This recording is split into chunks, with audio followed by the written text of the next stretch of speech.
घर चढ़ के मारब बरियारी रे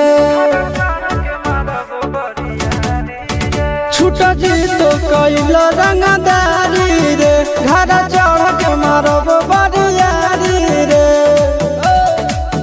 तोरा बाप के न तोरा दादा के चिन्हब बेटा सब गोली मारब एगो गिनब तोरा बाप के न तोरा दादा के चिन्हब बेटा सब गोली मारब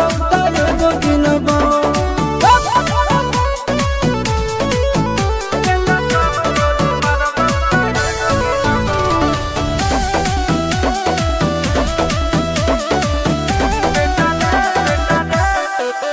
बेटा रे काटा से ठोक देबो चिमनी के भाठा में झोंक देबो देखबो कवन बाप बचैतौ तोरा प्रशासन के गाड़ी भी रोक देबो बेटा जी सुनो बेटा रे काटा से ठोक देबो चिमनी के भाठा में झोंक देबो देखबो कवन बाप बचैतौ तोरा प्रशासन के गाड़ी भी रोक देबो तोरा जैसन के हम खड़े खड़े गिनबो बेटा सब गोली मारबो त एगो गिनबो तोरा बाप के न तोरा दादा के चिन्हबो बेटा सब गोली मारबो त एगो गिनबो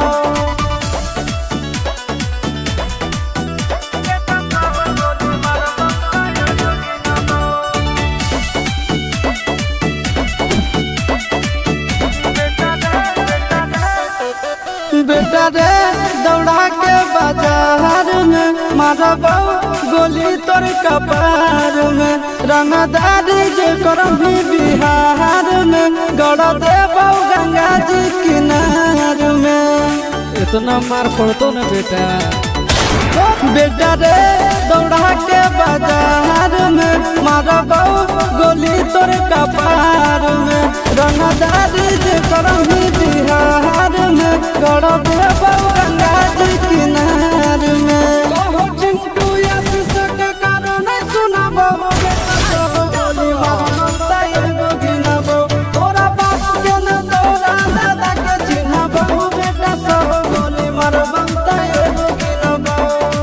मारत मारत के छुआरा लाल कर दे बेटा ध्यान से बाप इधर है।